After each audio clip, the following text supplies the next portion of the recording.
Bonjour, est-ce que vous êtes ce genre de personne qui avait essayé plein de régimes qui n'ont pas marché? Ça marche un peu, mais après vous reprenez du poids. C'est le fameux effet yo-yo. On vous dit qu'il faut faire attention, qu'il faut se restreindre et vous faites tout ce que vous pouvez, mais parfois c'est plus fort que vous. Vous avez un coup de stress, des émotions que vous n'arrivez pas trop à gérer. Quelqu'un vous stresse, vous vous êtes disputé, vous avez une mauvaise journée et vous vous ruez sur la première chose que vous voyez. Généralement, ce n'est pas des carottes râpées, mais c'est plutôt de l'alimentation grasse ou sucrée. Souvent, vous avez des personnes dans votre entourage qui vous disent mais franchement, t'as pas de motivation, bouge-toi un peu, c'est facile, t'as qu'à manger des fruits ou t'as qu'à manger ci, et pourquoi tu fais grignote et pourquoi tu manges après le repas. J'ai beaucoup de personnes que j'ai pu suivre qui avaient cette volonté pourtant de jeûner pendant 3 jours, pendant 5 jours, pendant 7, 10 jours. Des personnes qui peuvent se passer pendant 5 jours de manger et faire un jeûne hydrique à l'eau ne sont pas des personnes qui manquent de volonté et qui ne sont pas courageuses. La preuve, elles peuvent s'arrêter 5 jours de manger. Mais lorsqu'elles rentrent chez elles, après quelques jours, les craquages, les grignotages réapparaissent et ce sans qu'elles puissent faire quoi que ce soit. Alors là, on se dit que c'est peut-être plus compliqué que cela ne paraît. Il ne suffit pas de faire des régimes, d'être en restriction permanente ou de dire à la personne qu'elle n'a pas de volonté pour changer. Non, ce qui se trame, c'est surtout dans l'inconscient et dans la construction de l'identité de la personne. Est-ce que vous vous rappelez, ou peut-être vous avez eu des enfants, vous avez des bébés dans votre entourage, est-ce que vous avez remarqué, lorsqu'un bébé pleure, le réflexe de la plupart des mamans est de leur donner le sein ou de leur donner un biberon pour les calmer? Plus tard, lorsque nous sommes enfants, souvent les besoins émotionnels, les besoins après des crises sont calmés par de l'alimentation. Donc toute notre éducation, nous sommes envahis de cette culture où la nourriture est un doudou, est un confort émotionnel. D'ailleurs, le sucre est un doudou, une drogue plus forte que la cocaïne. Les recherches menées par le docteur Serge Ahmed à Bordeaux ont montré que les rats préfèrent le sucre à la cocaïne. Donc c'est pas étonnant que nous ayons souvent des grignotages, des craquages, un peu de sucre pour nous calmer ou nous apaiser. Ce que j'ai découvert, c'est que l'alimentation consciente, l'alimentation intuitive, l'alimentation sereine permet de se reconnecter aux besoins de son corps, à ses besoins vitaux et déconstruire tout ce qui se trame dans l'inconscient.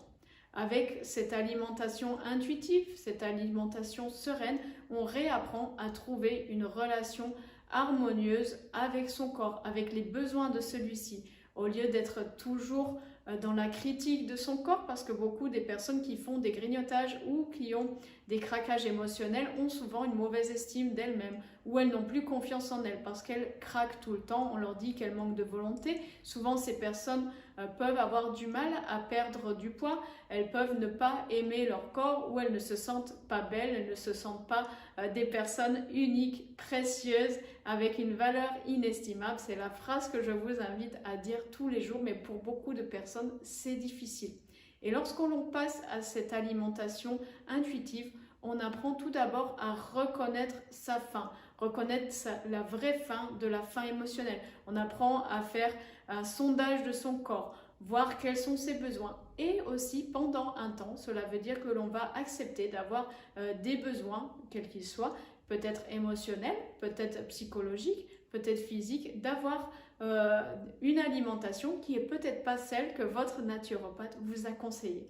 Et c'est ok, parce qu'on va se donner le droit de respecter ses besoins, de se connecter à ce que l'on veut vraiment. Et au bout de quelques jours, au bout de quelques semaines, le corps va se rééquilibrer. Cela peut même aller très loin. Certaines personnes vont dire, si elles se reconnectent à leurs besoins, elles vont me dire, moi je mange des pizzas, des gâteaux, des chips et je pourrais faire ça toute la journée.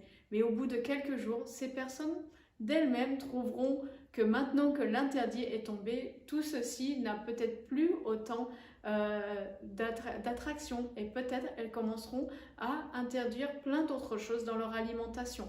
Donc ce que l'alimentation intuitive vous invite à faire, c'est vraiment de vous détacher de toutes les croyances, de tout ce que l'on a pu vous mettre dans le cerveau, consciemment, inconsciemment, et de recommencer plutôt à avoir une relation harmonieuse à vous-même, d'être connecté à vous-même, connecté à vos besoins, à qui vous êtes, commencez à vous aimer, à vous apprécier tel que vous êtes.